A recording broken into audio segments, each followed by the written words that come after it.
তো এখন বাজে রাত্রি 12টা। আমরা বসছি এখন ডিনার করতে। ডিনারে কী নিয়েছি চলো দেখাই। ওকে কী হলো তুমি নাও না তো পারো। বাচ্চা এটা চিকেন লাভ বাইট, একটা রাইসের যে উপর দিয়েছি বেরো এই যে। তারপরে এখনও বিরিয়ানি রয়েছে, চিকেন বিরিয়ানি। দুটো রাইস নিয়ে এসেছিলাম, একটা দিয়েছে একটা লাভ বাইট, তো বিরিয়ানি। শোনা বিরিয়ানি আছে কিন্তু হ্যাঁ আজকে তো বিরিয়ানি আজকে খেতে হবে। হ্যাঁ আজকে খেতে হবে, এটা খাওয়ার পরে খেতে হবে।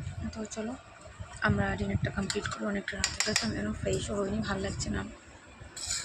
এবার আমার হচ্ছে একটু শুতে হবে, প্রচণ্ড টায়ার্ড লাগছে। রাইসটা ভালো করে সবাইকে জানাই শুভ বিজয়া। আজকের মতো কথা টাটা, গুড নাইট। সবাই ভালো থেকো, সুস্থ থেকো, আর এভাবেই পাশে। রাইসটা দারুণ করেছে কিন্তু মানতে হবে। দারুণ করেছে। জল পরে নিয়ে আগেও খেয়ে যেতাম, ভালোই করেছিল, সেবারে ভালো করেছে। চলো টাটা, সবাই ভালো থেকো, সুস্থ থেকো।